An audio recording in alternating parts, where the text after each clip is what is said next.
Hello दोस्तों, स्वागत है आप सबका हमारे YouTube channel the GS solver पे। दोस्तों, आज की इस वीडियो में हम फिर से हिस्ट्री की वीडियो लेकर के आ गए हैं। मॉडर्न हिस्ट्री का ये क्लास 20 है, यानी कि 20वां वीडियो है। अगर आप देखेंगे तो इससे पहले 2 मैंने 10-10 घंटे की वीडियो अपलोड कर रखी है। इवन दोनों ही 10 घंटे से अधिक की वीडियो हैं। अगर आपने नहीं देखे हैं तो ज़रूर देख लीजिए। और फिर हम आगे की तरफ कंटिन्यू कर रहे हैं और ये क्लास 20 है, जिसमें आप देख रहे हैं कि कांग्रेस के बनारस, कलकत्ता और सूरत अधिवेशन के बारे में पढ़ेंगे और इससे रिलेटेड जो भी क्वेश्चन अभी तक पूछे गए हैं फरवरी 2025 तक, वो सारी क्वेश्चन हम इसमें कवर करने वाले हैं। आई होप कि आप वीडियो को कंप्लीट देखेंगे। लेटेस्ट बुक है घटना चक्र पूर्वावलोकन की, भारतीय इतिहास की, 2025 का एडिशन है। इससे पहले की सारी वीडियो आई होप कि आपने देखा होगा। अगर नहीं देखा है तो प्लीज जा करके उन्हें देख लीजिए। और ये वीडियो पसंद आए तो इस वीडियो को लाइक जरूर कर दीजिएगा दोस्तों। और अगर आप हमारे YouTube channel the GS solver पे नए हैं और अभी तक आपने सब्सक्राइब नहीं किया है तो प्लीज इस YouTube channel the GS solver को सब्सक्राइब कर लें। देखिए दोस्तों, कांग्रेस के बनारस, कलकत्ता और सूरत अधिवेशन की हम शुरुआत कर रहे हैं। गोपाल कृष्ण गोखले ने कांग्रेस के बनारस अधिवेशन, यानी कि जो 1905 में बनारस में कांग्रेस का अधिवेशन हुआ था, उसकी अध्यक्षता की थी। देखिए, किसी भी अधिवेशन से रिलेटेड क्या प्रश्न पूछे जा सकते हैं। सबसे पहले तो वो अधिवेशन कब हुआ, 1905 में हुआ, कहाँ पर हुआ, बनारस में हुआ, उसकी अध्यक्षता किसने की, गोपाल कृष्ण गोखले ने की। और फिर उस अधिवेशन की प्रमुख बातें क्या रही, कोई ऐसी घटना जो प्रश्न पूछा जा सकता है या जो इम्पोर्टेंट है एग्जाम के पॉइंट ऑफ व्यू से। अब देखिए, 1905 में ही गोपाल कृष्ण गोखले ने भारत सेवक समाज, यानी कि सर्वेंट्स ऑफ इंडिया सोसाइटी की स्थापना की थी। 1906 में कलकत्ता कांग्रेस अधिवेशन में अध्यक्ष पद को लेकर के पार्टी में विभाजन की नौबत आ गई। 1905 बनारस का अधिवेशन, फिर 1906 में कलकत्ता में अधिवेशन होना था, लेकिन अधिवेशन की अध्यक्षता कौन करेगा, इसको लेकर के पार्टी में विभाजन की नौबत आ गई। यानी कि कुछ लोग जैसे गोपाल कृष्ण गोखले के सपोर्ट में होंगे कि नहीं, इनको अध्यक्ष बनाया जाए, हो सकता है किन्हीं और को कोई और पसंद हो। लेकिन दादा भाई नौरोजी के अध्यक्ष बनने से संभावित विभाजन उस समय टल गया। यानी कि दादा भाई नौरोजी को उस समय अध्यक्ष बनाया गया, जिससे विभाजन 1906 में नहीं हो पाया, जो कलकत्ता का अधिवेशन था कांग्रेस का। तो अब यहाँ भी आप 2-3 चीजें याद रखिए। एक तो कलकत्ता अधिवेशन कब हुआ, 1906 में, या 1906 का अधिवेशन कब हुआ, कलकत्ता में। क्योंकि कई बार आप देखिएगा कलकत्ता, बनारस या कई ऐसे शहर हैं, लखनऊ, जहां पर 2-3 बार अधिवेशन हुआ है। तो टाइम पीरियड से आप याद रखिए कि 1906 का कब हुआ, कहाँ हुआ, कलकत्ता में। अध्यक्षता किसने की, दादा भाई नौरोजी ने। और इस समय विभाजन नहीं हुआ। अब देखिएगा, राष्ट्रीय कांग्रेस के कलकत्ता अधिवेशन में ही पहली बार दादा भाई नौरोजी ने स्वराज्य की मांग की थी। अब ये एक इंपॉर्टेंट लाइन हो गया है इस अधिवेशन से संबंधित। 1906 का अधिवेशन कहाँ हुआ, कलकत्ता में। अध्यक्षता किसने की, आप बोलेंगे दादा भाई नौरोजी ने की। और इसकी प्रमुख बातें क्या रही कि दादा भाई नौरोजी ने इसमें स्वराज्य की मांग की। और ये पहला बार था जब स्वराज की मांग किया गया कांग्रेस की तरफ से। ठीक है। अब देखिएगा यहाँ पर कांग्रेस द्वारा सेल्फ रूल यानी कि स्वराज्य संबंधी प्रस्ताव पर सबसे पहले 1905 में ही बनारस के अधिवेशन में चर्चा हुई एवं 1906 में कलकत्ता के अधिवेशन में स्वराज का प्रस्ताव पारित कर दिया गया। अब देखिए, अच्छा, यहाँ स्वराज की बात की गई है, सेल्फ रूल, और यहाँ स्वराज्य था। अब देखिएगा, इस प्रस्ताव के साथ ही स्वदेशी बहिष्कार तथा राष्ट्रीय शिक्षा संबंधी प्रस्ताव भी पारित किए गए। आप देखेंगे कि ये दोनों टाइमलाइन पैरेलल चल रहा है। जैसे 1905 में उधर बंगाल विभाजन भी होता है, जिसके बाद आप देखिएगा स्वदेशी से संबंधित वहां पर भी आपका मूवमेंट चलाया जाता है, जो हमने पिछले क्लास में देखा था, बंगाल विभाजन और स्वदेशी आंदोलन। और यहाँ भी स्वदेशी और जो विदेशी वस्तुएं थी उसके बहिष्कार तथा राष्ट्रीय शिक्षा संबंधी प्रस्ताव पारित किए जाते हैं कांग्रेस द्वारा। दादा भाई नौरोजी को लोग श्रद्धा से भारत के वयोवृद्ध नेता, means grand old man of India के नाम से जानते हैं। ये याद रखना है, कई बार ये पूछा जाता है परीक्षा में। 1892 ईस्वी में, अब दादा भाई नौरोजी के बारे में हम थोड़ा सा पढ़ लेते हैं। 1892 ईस्वी में वे पहले भारतीय थे जो उदारवादी दल की ओर से सेंट्रल फिन्सबरी के चुनाव क्षेत्र से ब्रिटिश संसद के सदस्य चुने गए थे।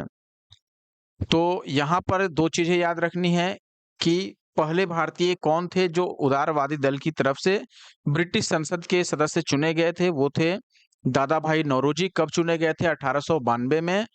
और इनकी दल का क्या नाम था? यानी कि इनकी पार्टी आप कह सकते हैं उदारवादी दल। किस क्षेत्र से ये चुनाव जीते थे? सेंट्रल फिन्सबरी, जो कि ब्रिटिश यानी कि इंग्लैंड का एक स्थान है। वह भारतीय राष्ट्रीय कांग्रेस के 1886, फिर 1893 और आखिरी बार 1906 में अध्यक्ष बने।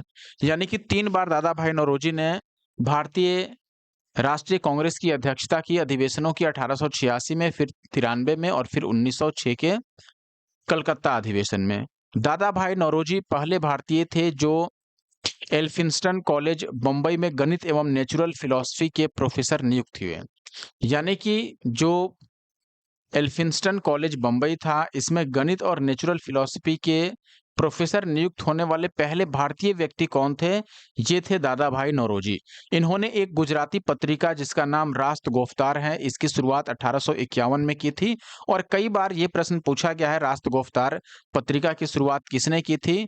तो यहाँ 2 चीजें याद रखना है। एक तो इसकी शुरुआत दादा भाई नौरोजी ने की थी, दूसरी कि यह गुजराती पत्रिका थी और 1851 में इसकी शुरुआत की गई थी।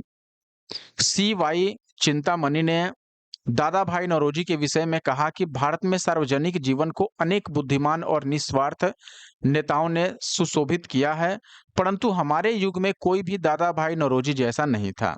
तो ये उस युग की बात थी और उस समय के ये जो प्रमुख व्यक्ति थे CY चिंतामणि, इनके द्वारा यह कथन दादा भाई नौरोजी के बारे में कहा गया। और ये कहना जायज भी है, क्योंकि इनका जो योगदान है वो आप देखिएगा, इन्होंने क्या-क्या किया उस समय और किस प्रकार से भारत और भारतीयों को सपोर्ट किया।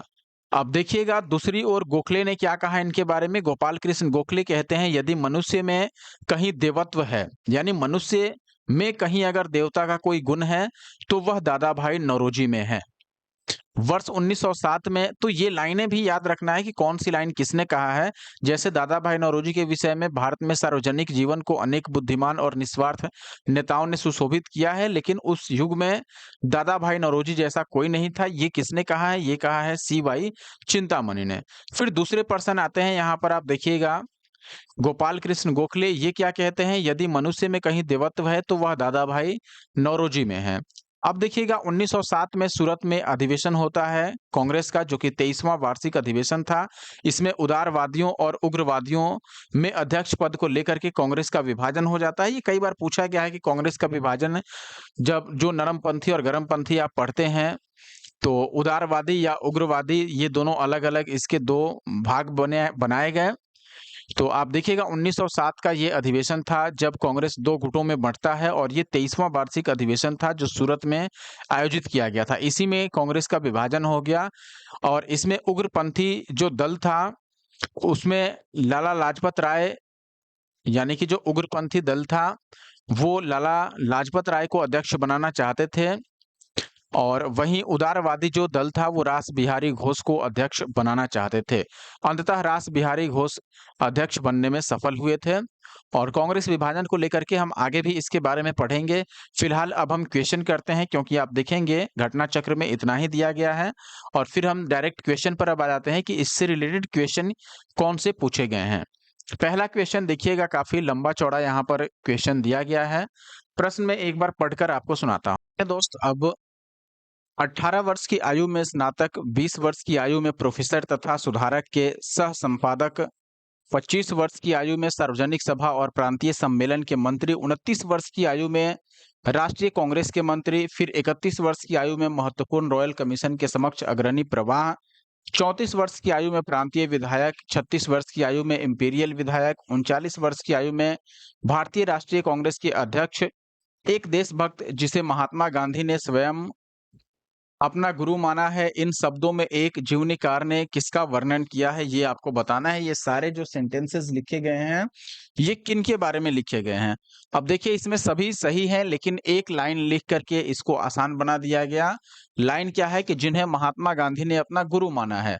महात्मा गांधी के राजनैतिक गुरु कौन थे आपको पता होगा, गोपाल कृष्ण गोखले। तो इसका सही उत्तर ऑप्शन सी है, गोपाल कृष्ण गोखले। ये सारे शब्द गोपाल कृष्ण गोखले जी के बारे में लिखा गया है। आप देखिएगा यहाँ पर जीके गोखले, जिनका जन्म 9 मई 1866 को रत्नागिरी महाराष्ट्र के एक ब्राह्मण परिवार में हुआ था। 1884 में ये बीए पास करते हैं, लगभग 18 वर्ष की उम्र में। उसके बाद वह रनाडे द्वारा स्थापित दक्कन दक्कन शिक्षा सभा में सम्मिलित हो जाते हैं। उन्होंने 20 वर्ष तक इस सभा की सेवा अलग-अलग रूपों में की, अर्थात विद्यालय के मुख्य अध्यापक, फर्ग्यूसन कॉलेज पूना के प्राध्यापक के रूप में और फिर प्रिंसिपल के रूप में। पहली बार 1889 ईस्वी में बम्बई कांग्रेस अधिवेशन के मंच से राजनीति में भाग लिए।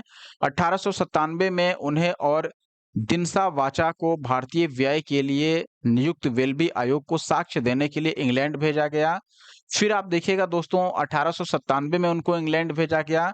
1899 में वह बॉम्बे में विधान परिषद के लिए और कालांतर में imperial legislative council council of the governor general of India की जो एक काउंसिल थी, इंपीरियल लेजिस्लेटिव काउंसिल, इसके लिए चुने गए। अपने राजनैतिक दर्शन के वे सच्चे उदारवादी थे। वह समभाव और मृदु न्यायप्रियता में विश्वास करते थे, नरमपंथी से संबंधित थे। उदारवादी यहाँ पर लिख ही दिया है। उन्हें पूर्ण विश्वास था कि देश का पुनरुद्धार जो होगा वह राजनीतिक उत्तेजना के बवंडरों से नहीं होगा, यानी कि जैसे उग्रवादी या फिर गरमपंथी दल के नेता सोचते थे, उसके विपरीत इनका सोच था। वे साध्य और साधन दोनों की ही पवित्रता में विश्वास करते थे। इन्हीं कारणों से महात्मा गांधी उनसे प्रभावित हुए, क्योंकि महात्मा गांधी खुद अहिंसा के पुजारी थे, अहिंसा को मानने वाले थे और लगभग वैसा मिलता-जुलता ही जो कॉन्सेप्ट था वो गोपाल कृष्ण गोखले जी का था। इसीलिए महात्मा गांधी इनसे और प्रभावित हुए और उनके राजनैतिक शिष्य बन गए। अगले प्रश्न पर आते हैं दोस्तों। प्रश्न आप देखिएगा, गोपाल कृष्ण गोखले ने कांग्रेस के लिए अधिवेशन में अध्यक्षता की थी कब, यानी किस अधिवेशन में? दोस्तों हमने शुरू में ही अपने नोट्स में देखा था 1905 का बनारस अधिवेशन, और आज का जो क्लास है वो भी बनारस, कलकत्ता और सूरत अधिवेशन पर है, जिसमें बनारस अधिवेशन 1905 में हुआ था, जिसकी अध्यक्षता गोपाल कृष्ण गोखले जी ने की थी। फिर 1906 में कलकत्ता अधिवेशन हुआ, जिसकी अध्यक्षता दादा भाई नौरोजी ने की। और तीसरी 1907 का सूरत अधिवेशन, जिसकी अध्यक्षता किसने की थी? रास बिहारी घोष ने। तो आई होप कि ये बात आपको आप याद रखेंगे ये सारी चीजें। गोपाल कृष्ण गोखले ने कांग्रेस के बनारस अधिवेशन 1905 की अध्यक्षता की थी। नेक्स्ट क्वेश्चन आपके सामने है, यहाँ पर पूछा गया है भारतीय राष्ट्रीय कांग्रेस के 1905 के बनारस अधिवेशन का अध्यक्ष कौन था? जी के गोखले अभी हमने देखा। देखिए यहाँ पर पूछा गया है किस नेता ने 1906 में कलकत्ता कांग्रेस अधिवेशन की अध्यक्षता की थी? अभी मैंने पिछले क्वेश्चन में आपको बताया ही था, 1905 में किसने की थी? 1905 में हुआ था बनारस अधिवेशन और अध्यक्षता जी के गोखले ने की थी। फिर 1906 भी हमने देखा, 1906 में हुआ था कलकत्ता अधिवेशन, अध्यक्षता किसने की थी? दादा भाई नौरोजी ने। और इसके बाद 1907 जिसमें कांग्रेस का विभाजन होता है, सूरत अधिवेशन, अध्यक्षता किसने की थी? रास बिहारी घोष ने। तो यहाँ दादा भाई नौरोजी, यानी कि ऑप्शन डी सही उत्तर है। आप देखिएगा यहाँ पर दोस्तों, 1906 में कलकत्ता अधिवेशन में अध्यक्ष पद को लेकर पार्टी में विभाजन की नौबत आ गई थी, लेकिन विभाजन उस वक्त नहीं हो पाया, या फिर समझिए तो टल गया। जब दादा भाई नौरोजी को अध्यक्ष बनाया गया तो उसके बाद विभाजन टल गया और ये अधिवेशन हो गया। फिर दादा भाई नौरोजी को लगभग सभी राष्ट्रवादी एक सच्चा देशभक्त मानते थे। राजनीतिक विचारों से दादा भाई पूर्ण रूप से राजभक्त थे। वह समझते थे कि भारत में अंग्रेजी राज्य से बहुत लाभ हुआ है और वह इस साहचर्य यानी कि एसोसिएशन के सदा बने रहने में भी अभिरुचि रखते थे। राष्ट्रीय कांग्रेस के कलकत्ता अधिवेशन में ही पहली बार दादा भाई ने स्वराज्य की मांग की थी, ये भी हमने अपने नोट्स में देखा था। अगला प्रश्न 1906 से ही संबंधित है, आप देखिएगा।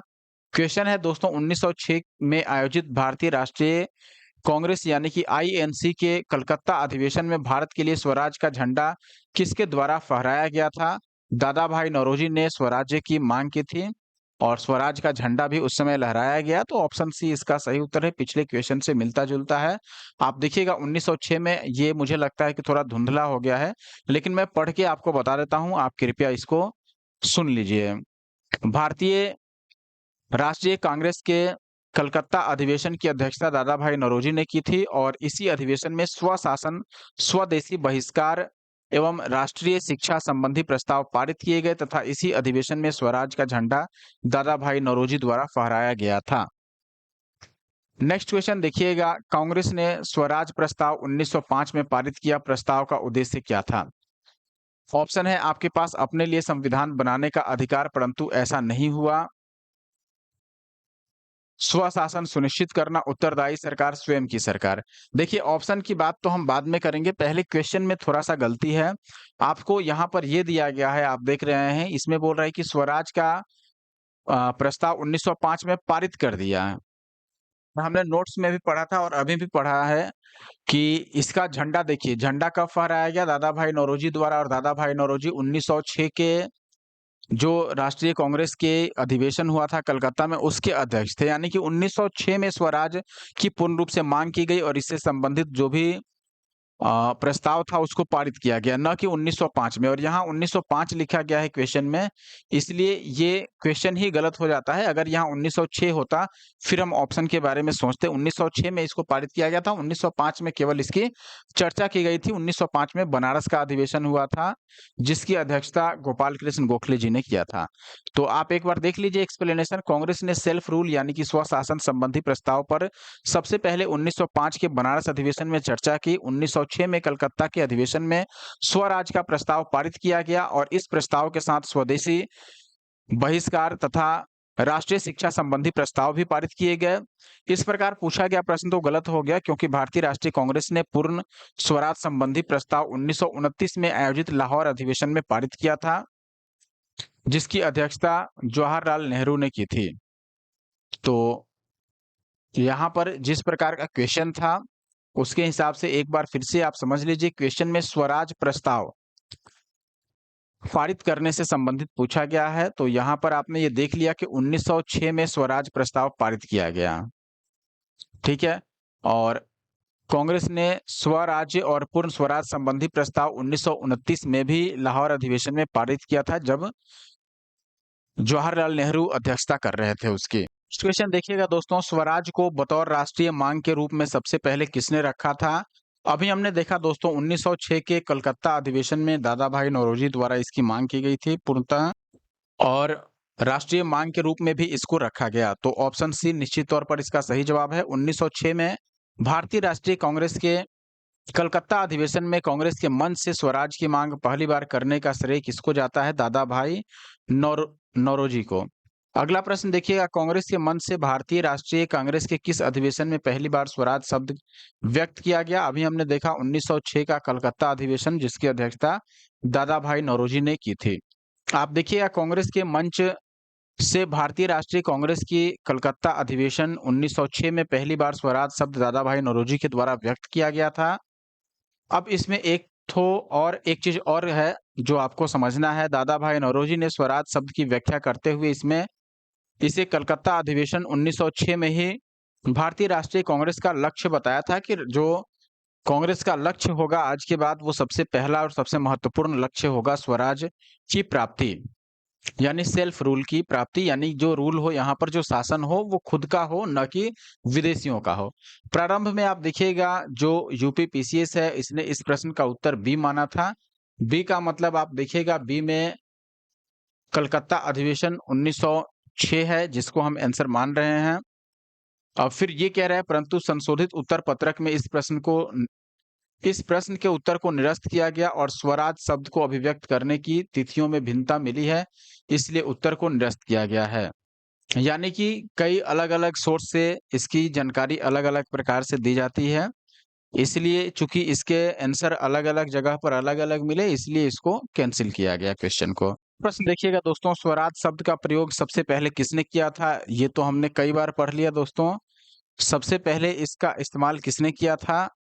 हालांकि अब देखिए कांग्रेस के संदर्भ में अगर पूछा जाए तब उत्तर दादा भाई नौरोजी होगा, लेकिन सीधे तौर पर अगर पूछा जाए कि इसका इस्तेमाल सबसे पहले किसने किया था स्वराज शब्द का, तो ये बाल गंगाधर तिलक ने किया था। ऑप्शन ए इसका सही जवाब होगा। आप देखिएगा बाल गंगाधर तिलक का ही यह स्टेटमेंट है कि स्वराज मेरा जन्मसिद्ध अधिकार है। जो सेल्फ रूल है वो मेरा जन्मसिद्ध यानी कि जन्म से ही ये मेरा अधिकार है और मैं इसे लेकर रहूँगा। ये जो कथन था, ये जो नारा था, ये बाल गंगाधर तिलक का था। हालाँकि स्वराज शब्द का सर्वप्रथम प्रयोग दयानंद सरस्वती ने किया था, लेकिन दिए गए विकल्पों के अनुसार तिलक ने ही पहली बार स्वराज की माँग की थी। यानी कि यहाँ पर जो ऑप्शंस दिए गए हैं, अगर इनमें देखा जाए, चूँकि ये जो एग्ज़ाम है ये यूपी आरओ या फिर एआरओ मेंस 2013 में पूछा गया है। अगर इसमें ऑप्शन दयानंद सरस्वती होता तो दयानंद सरस्वती सही उत्तर हो जाता। 2-3 चीज़ें यहाँ पर क्लियर कर लीजिए आप लोग। सबसे पहले तो कांग्रेस के और राजनीति के संदर्भ में अगर पूछा जाए, कांग्रेस और राजनीति के संदर्भ में कि स्वराज शब्द का प्रयोग सबसे पहले किसने किया? तब ऐसे में आंसर दादा भाई नौरोजी हो जाएगा। और ओवरऑल मिला के अगर पूछा जाए कि सबसे पहले स्वराज शब्द का इस्तेमाल किसने किया था, तो दयानंद सरस्वती इसका सही जवाब होगा। दयानंद सरस्वती। और अगर आपसे इस नारा के बारे में पूछा जाए, ये जो कथन है स्वराज मेरा जन्मसिद्ध अधिकार है और मैं इसे लेकर रहूँगा, ये किसने कहा था? तब आंसर होगा बाल गंगाधर तिलक।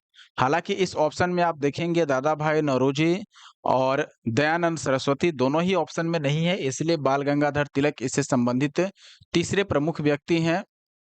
इसलिए इनको सही जवाब माना गया है ऑप्शन ए को, क्योंकि इसमें नन ऑफ दीज भी नहीं है। इसलिए ऑप्शन ए निकटतम सही उत्तर होगा। दादा भाई नौरोजी आमतौर पर किस नाम से जाने जाते थे? Grand old man of India, यानी कि भारत के वयोवृद्ध पुरुष। आप देख रहे हैं दादा भाई नौरोजी को लोग श्रद्धा से भारत के वयोवृद्ध नेता यानी कि grand old man of India के नाम से स्मरण करते हैं।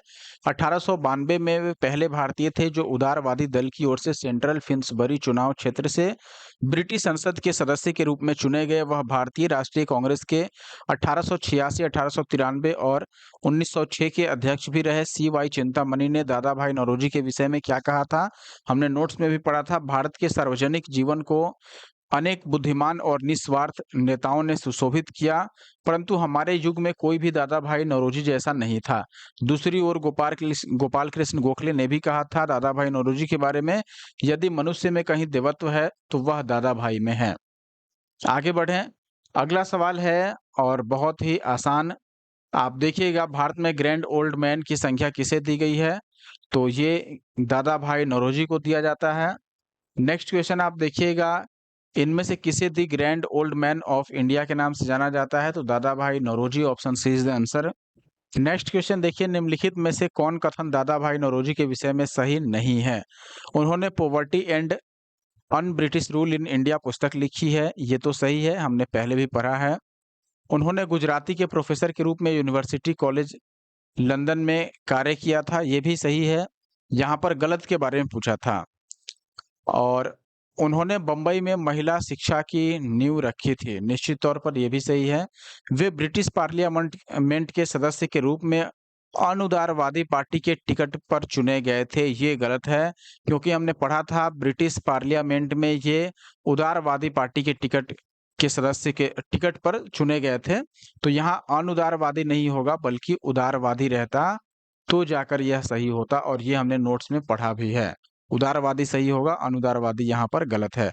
आप देखिएगा दादा भाई नौरोजी 1892 में ब्रिटिश पार्लियामेंट के सदस्य के रूप में उदारवादी पार्टी यानी कि लिबरल पार्टी के टिकट पर चुने गए थे, इसलिए ऑप्शन डी गलत हो जाता है, बाकी तीनों सही हैं। आपके लिए एक क्वेश्चन है जिसका जवाब आपको देना है। क्वेश्चन ये है आपके लिए, गुजराती भाषा में एक पत्रिका इन्होंने चलाया था दादा भाई नौरोजी ने, आपको उस पत्रिका का नाम बताना है। ये हमने नोट्स में भी इसी वीडियो में पढ़ा है। आई होप कि आप सही जवाब कमेंट बॉक्स में कमेंट करेंगे। अगला प्रश्न देखिए, दादा भाई नौरोजी के विषय में कौन सा एक कथन असत्य है? वह पहले भारतीय थे जो एल्फिंस्टन कॉलेज बम्बई में गणित एवं भौतिकी के प्रोफेसर नियुक्त हुए थे। ये हमने नोट्स में पढ़ा था, आई होप कि ये चीजें आपको याद रही होंगी।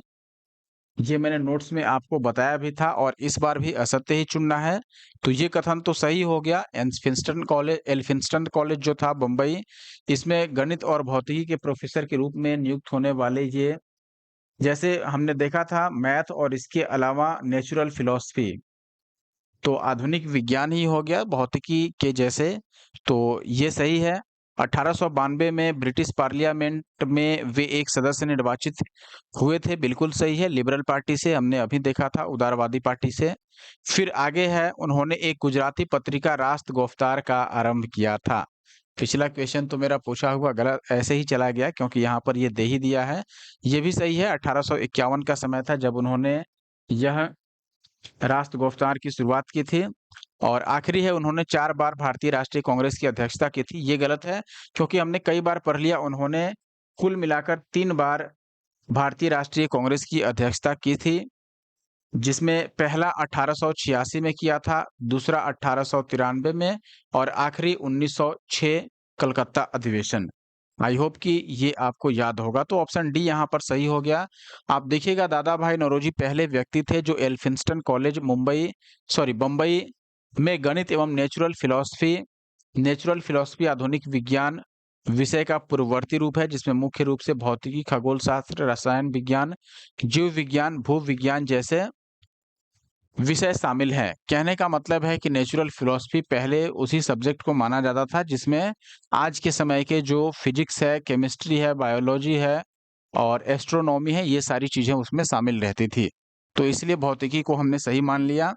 तो इसके प्रोफेसर नियुक्त होने वाले बम्बई कॉलेज में ये पहले व्यक्ति थे, भारतीय व्यक्ति। फिर 1892 से 1895 तक ये उदारवादी दल से ब्रिटिश पार्लियामेंट के सदस्य रहे और गुजराती पत्रिका राष्ट्र गोफ्तार की शुरुआत इन्होंने 1851 में की थी।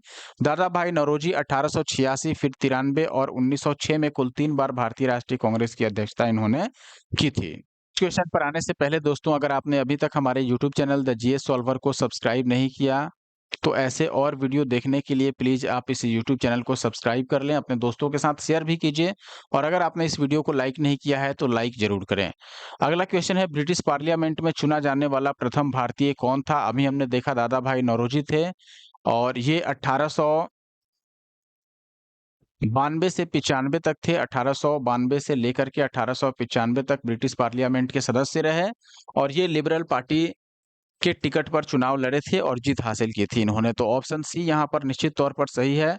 Grand old man of India के नाम से जाने जाने वाले दादा भाई नौरोजी पहले भारतीय थे जो 1892 में उदारवादी दल यानी कि लिबरल पार्टी की ओर से सेंट्रल फिन्सबरी से ब्रिटिश संसद के सदस्य चुने गए। अपने लंदन प्रवास यानी कि लंदन ये जो रहे 1855 से 69 तक, इसके दौरान दादा भाई नौरोजी ने अंग्रेजों को भारतीयों की समस्याओं से अवगत कराने के उद्देश्य से लंदन इंडिया सोसाइटी 1865 में और ईस्ट इंडिया एसोसिएशन 1866 में ये सारी संस्थाएं स्थापित की और ये लंदन में ही यानी कि इंग्लैंड में ही इन्होंने इनका शुभारंभ किया था। नरम दल और गरम दल के रूप में भारतीय राष्ट्रीय कांग्रेस का विभाजन किस अधिवेशन में हुआ? सूरत अधिवेशन में हुआ, जो कि 1907 में हुआ था। और इसकी अध्यक्षता किसने की थी? इसके अध्यक्ष जो थे, एक मिनट, इसकी अध्यक्षता किसने की थी? रास बिहारी घोष ने। किसने? रास बिहारी घोष।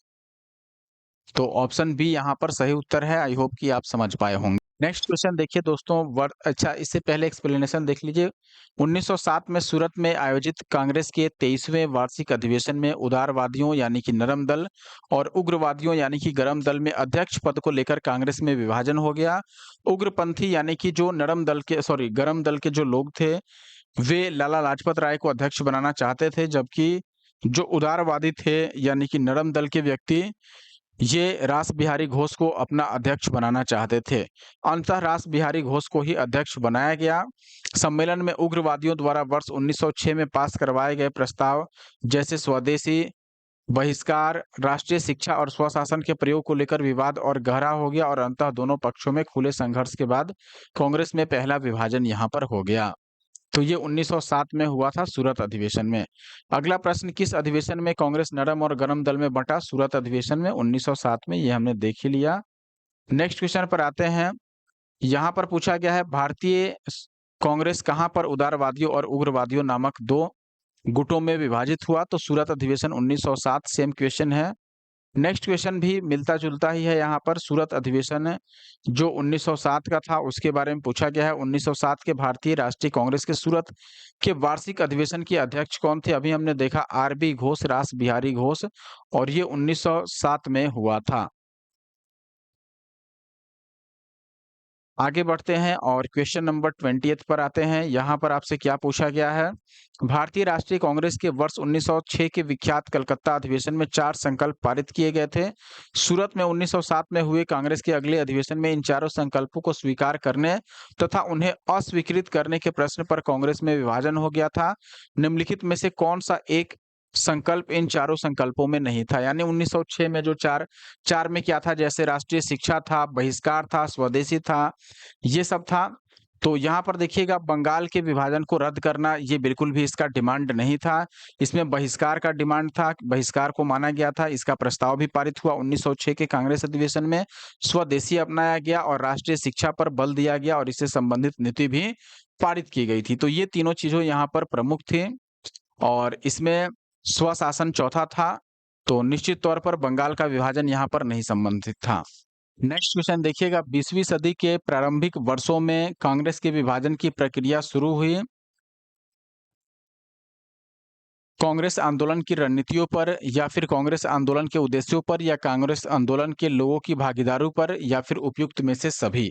तो यहाँ पर उपयुक्त में से सभी आंसर ज़्यादा सही लग रहा है क्योंकि रणनीति भी जैसे उग्रवादियों की रणनीति अलग होने लगी थी और जो उदारवादी लोग थे उनकी रणनीति अलग होने लगी थी।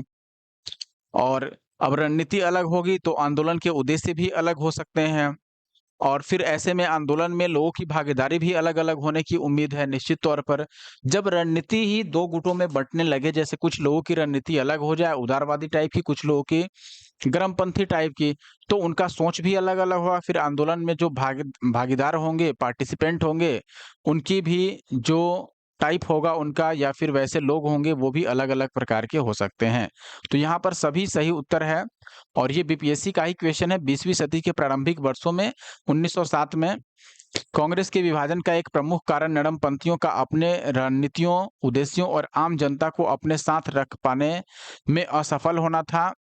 क्योंकि देखिए जनता भी उस समय सोच रही थी कि बहुत हो गया, अब नरमपंथी से काम नहीं चलेगा। नरमपंथी का मतलब उदारवादी व्यवस्था अपनाने से काम नहीं चलने वाला है, इसलिए वो लोग भी नरमपंथियों से नाखुश थे। नरमपंथियों ने आम जनता के बीच काम नहीं किया। नरमपंथी राजनीति घटनाक्रमों के अनुरूप अपनी रणनीति में फेरबदल नहीं कर पाते थे। वे यह महसूस न कर सके कि उनकी उपलब्धियों ने ही उनकी राजनीति को अव्यावहारिक बना दिया। नरमपंथी और गरमपंथी के सोच और अनुमान पारस्परिक मतभेद के दृष्टिकोण और राष्ट्रवादी दृष्टिकोण दोनों से ही गलत थे। देखिएगा यहाँ पर नरमपंथी यह नहीं समझ पाए कि सरकार गरमपंथियों के भय के कारण ही उनसे बातचीत कर रही है और गरमपंथी यह नहीं समझ पाए कि उनके संघर्ष में नरमपंथी उनके लिए कवच का काम कर सकते हैं। फलस्वरूप 1907 में ये विभाजन हुआ कांग्रेस का और दोनों दल अलग-अलग हो गए। अगला प्रश्न आप देखिएगा, यहाँ पर 3 अलग-अलग कथन दिए गए हैं। आपको बताना है कौन सही है और कौन गलत है। पहला कथन है कि 1907 में कांग्रेस के वार्षिक अधिवेशन की अध्यक्षता रास बिहारी घोष ने की थी। ये कथन तो सही है। 1907 में जो अधिवेशन हुआ था यह सूरत में हुआ था, कांग्रेस का 23वां अधिवेशन, और इसकी अध्यक्षता रास बिहारी घोष ने की थी। इस अधिवेशन में कांग्रेस 2 गुटों में बँटा, नरमपंथी और गरमपंथी, बिल्कुल सही है।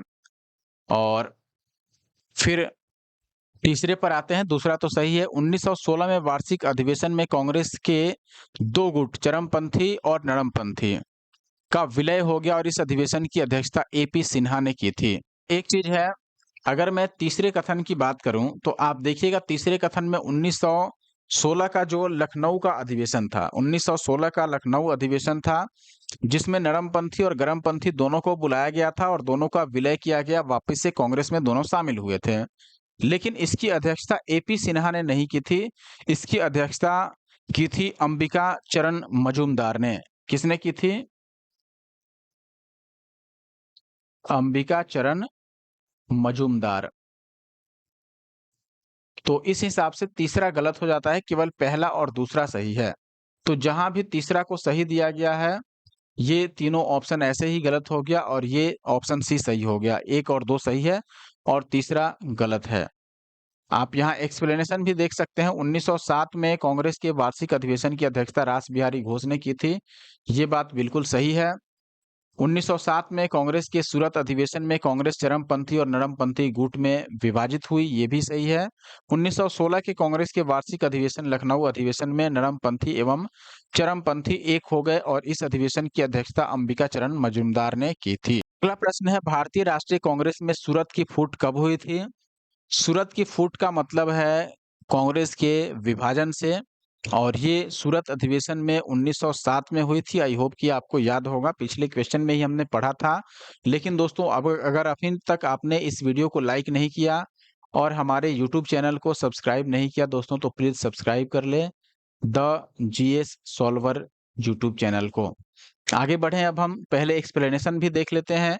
भारतीय राष्ट्रीय कांग्रेस की सूरत की फूट यानी कांग्रेस का विभाजन 1907 में हुआ था सूरत अधिवेशन में, जिसमें कांग्रेस नरमपंथी और गरमपंथी दो अलग-अलग गुटों में विभक्त हो गई थी। सूरत अधिवेशन ताप्ती नदी के किनारे हुआ था। सूरत के विभाजन में गरम दल का नेतृत्व बाल गंगाधर तिलक ने किया था, और गरम दल के जो लोग थे वो अपना अध्यक्ष किसको बनाना चाहते थे? लाला लाजपत राय को, और नरम दल के लोग थे वो रास बिहारी घोष को। भारतीय राष्ट्रीय कांग्रेस का पहला विभाजन कब हुआ? 1907 में, हमने अभी देख ही लिया, इसमें कोई डाउट नहीं है। नेक्स्ट क्वेश्चन देखिए, सूरत विभाजन का नेतृत्व किसने किया था? देखिए, सूरत विभाजन में यहाँ ये पूछना चाहिए था कि किस दल का। अगर गरम दल की बात करें तो गरम दल का नेतृत्व बाल गंगाधर तिलक ने किया था, और नरम दल का रास बिहारी घोष ने, जो कि कांग्रेस में ही था उस समय। इस तरह से आप समझ सकते हैं। अगला प्रश्न, और इस वीडियो का और इस टॉपिक का आखिरी प्रश्न आप देखिएगा। पूछा गया है, वर्ष 1906 में सूरत में भारतीय राष्ट्रीय कांग्रेस के विभाजन का मुख्य कारण क्या था? ये हालांकि हमने इस टाइप के क्वेश्चन पहले कर लिया है इसी वीडियो में। लॉर्ड मिंटो द्वारा भारतीय राजनीति में सांप्रदायिकता का प्रवेश। देखिए, लॉर्ड मिंटो का इससे कोई लेना देना नहीं है इस समय पर। अंग्रेजी सरकार के साथ नरमपंथियों की वार्ता करने की क्षमता के बारे में चरमपंथियों में विश्वास का अभाव। बिल्कुल ये सही हो सकता है और यही सही है। मुस्लिम लीग की स्थापना का इससे कोई लेना देना नहीं है, और भारतीय राष्ट्रीय कांग्रेस का अध्यक्ष निर्वाचित हो सकने में अरविंद घोष की असमर्थता, ये भी इससे लेना देना नहीं है। यहाँ पर जो उचित उत्तर है वो ऑप्शन बी है। अंग्रेजी सरकार के साथ नरमपंथियों की जो वार्ता करने की क्षमता थी, इसको लेकर गरमपंथियों में टेंशन रहता था। नरमपंथी समझिए कि एक तरह से ब्रिटिशों के नहीं होता है कि उसके विचारों पर पलना कि ठीक है वो जब चाहेगा तब मिल लेंगे। अपने तरफ से प्रयास नहीं करना, या प्रयास करना तो इस तरीके से उदारवादी तरीके से करना कि जिससे अंग्रेजों में कोई खौफ नहीं हो, कोई डर नहीं हो, उनको लगे नहीं कि मिलना ज़रूरी है। वो लगे कि चलो जब सबसे आखिरी बार ये गिरेंगे, बिल्कुल निचले स्तर पर चले जाएँगे, तब एक बार जाकर के इनसे बात कर लिया जाएगा।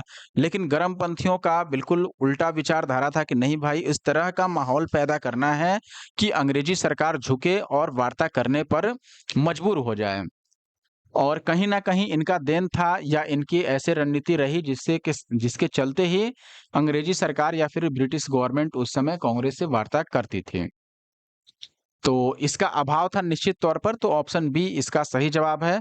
अब एक बार हम एक्सप्लेनेशन देखते हैं। वर्ष 1907 में सूरत में भारतीय राष्ट्रीय कांग्रेस के विभाजन का मुख्य कारण था अंग्रेजी सरकार के साथ नरमपंथियों की वार्ता करने की क्षमता के बारे में चरमपंथियों में विश्वास का अभाव। सूरत अधिवेशन में चरमपंथी लाला लाजपत राय को अध्यक्ष बनाना चाहते थे, जबकि उदारवादी रास बिहारी घोष को अपना अध्यक्ष बनाना चाहते थे। अंततः रास बिहारी घोष ही अध्यक्ष बने इसमें। और ये आखिरी प्रश्न था, हालांकि मैं आपको दिखा भी देता हूं। इसके आगे का जो टॉपिक है, ये आप देखिएगा, मुस्लिम लीग के गठन से संबंधित है। मुस्लिम लीग का गठन जो कि 1906 में हुआ था। निश्चित तौर पर अब अगली वीडियो में हम मुस्लिम लीग के गठन से संबंधित जो नोट्स है वो पढ़ेंगे और उससे रिलेटेड क्वेश्चन भी करेंगे। आई होप कि ये वीडियो आपने आखिरी तक देखा होगा और वीडियो को आपने लाइक भी किया होगा दोस्तों। और कमेंट प्लीज सभी लोग कमेंट करके जरूर जाएं। और अगर आप हमारे यूट्यूब चैनल पे नए हैं तो please the GS solver YouTube channel को सब्सक्राइब कर लें। अब हम फिर मिलेंगे नेक्स्ट वीडियो में। आई होप कि तब तक आप हमारे यूट्यूब चैनल पे बने रहिएगा।